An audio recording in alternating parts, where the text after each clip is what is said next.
मुज़ाकरात की टेबल पे जीत के आने के बाद भुट्टो साहब को एक और जंग का सामना था।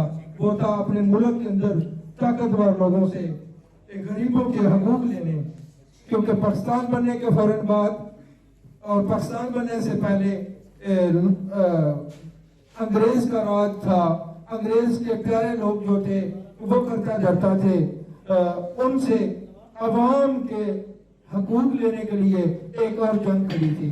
भुट्टो साहब ने उस चैलेंज को कबूल किया और गरीब के बेटे को स्कूल तक पहुंचाने के लिए बसों का सफर जो है, जो तब वडेरों की बसें हुआ करती थी, वो फ्री कर दिया ताकि गरीब, हारी, कमजोर और किसी दूर गांव में रहने वाले का बच्चा भी कॉलेज यूनिवर्सिटी तक पहुंच पाए।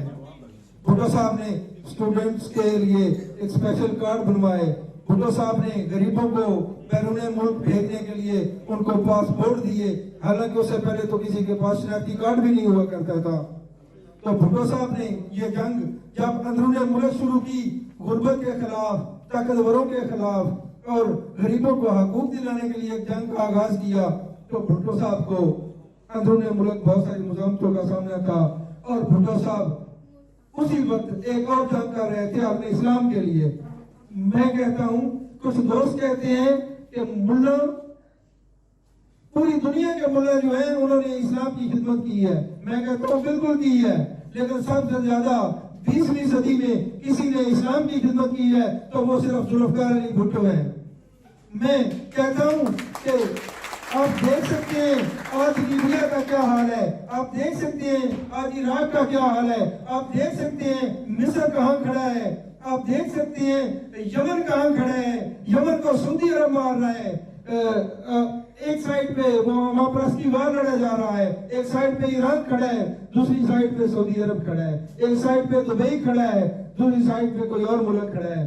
तो आज मुसलमान आपस में लड़ रहे हैं और मैं सलाम पेश करता हूं जुल्फ़िकार अली भुट्टो को, जिसने तमाम आलम इस्लाम को एक टेबल पे बिठा दिया। पहली सांप्रदायिक कॉन्फ्रेंस लाहौर में मुनक्किद की और ऐसा पाकिस्तान जो कोई 2 साल पहले इंडिया से हारा था, शिकस्त हुई थी। अब मैं शिकस्त में नहीं जाऊंगा, हमारा फौजी कभी नहीं हारा था, मैं इसमें नहीं जाऊंगा कि हमें वो शिकस्त क्यों हुई थी, लेकिन हुई थी।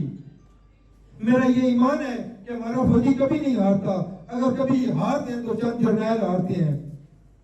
तो एक हारे हुए, एक टूटे हुए पाकिस्तान को 2 साल के अंदर मुस्लिम दुनिया का चेयरमैन बना देना, ये भुट्टो के अलावा कोई नहीं कर सकता था। तो एक जंग अंदरूनी मुल्क थी, एक जंग बैरूनी मुल्क थी कि तमाम मुसलमानों को एक जगह पे, एक प्लेटफॉर्म पे इकट्ठा कर लेना। तो दोनों जंगों के जो मुखालिफिन थे, जो इस नजरिए का मुखालिफ थे कि तमाम मुसलमान मुल्कों को इकट्ठा नहीं होने देना, वो और जो अंदरूनी मुल्क गरीबों के हकूक न देने के लिए भुट्टो साहब के दुश्मन बने थे, वो आपस में उनका गठजोड़ हो गया और भुट्टो साहब को तख्तादार पर लटकाने के लिए हेनरी किसिंजर ने वो मशहूर अपने अल्फाज कहे कि we will make you horrible example for whole world. मतलब भुट्टो साहब, हम आपको आपके एटॉमिक प्लांट के जुर्म में, आपके मुसलमानों के एक मेज पे लाने के जुर्म में, आपको तीसरी दुनिया को मजबूत करने के जुर्म में हम आपको दुनिया के लिए एक इबरतनाक मिसाल बना देंगे। हम आपको मशी तौर पर तबाह कर देंगे, हम आपके वजूद को खत्म कर देंगे। तो तब जब बैरूनी कुव्वतों ने भुट्टो साहब को मुआशी तौर पर पाकिस्तान को कमजोर करने का चैलेंज दिया, तो भुट्टो साहब ने तरीकी अल्फाज कहे, हम घास खा लेंगे मगर हम अपने मिशन को पूरा करेंगे।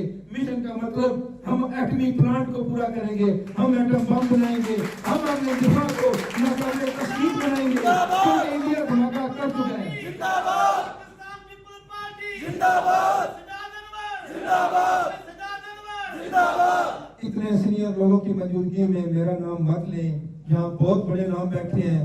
मैं चाहता हूँ जब भी आप नारा लगाएं तो मलिक इमरान साहब का लगाएं, आप इमरान शोकर का लगाएं, साजिद गोदल साहब का लगाएं। ये मेरे बहुत मोस्ट सीनियर और बहुत बड़े जियाले हैं, मैं तो आटे में नमक के बराबर भी नहीं हूँ। तो मैं आपसे कह रहा था, जब ऐसी सूरत में भुट्टो साहब को बैरूनी और अंदरूनी कुव्वतों की मुखालफत का सामना था, तब भुट्टो साहब ने ये तारीखी अल्फाज कहे कि हम अपने मिशन को पूरा करेंगे चाहे हमें घास खानी पड़ेगी।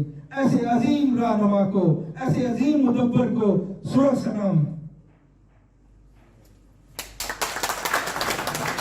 इसके अलावा अल्लाह के फजलो करम से फिर आपने देखा कि पाकिस्तान ने एटम बम बनाया, फिर आपने देखा कि पाकिस्तान का दिफा नाकाबिल तस्कीर हो गया। ये जितनी भी मैं आपको बातें बताऊं ये एक लंबी फहरिस्त है, लेकिन मैं चाहता था कि नौजवान नस्ल को थोड़ा सा बता दिया जाए कि भुट्टो क्यों जिंदा है। बोधक साहब ने भी बताया, मैं भी कोशिश कर रहा हूँ जितनी मेरी समझ बूझ है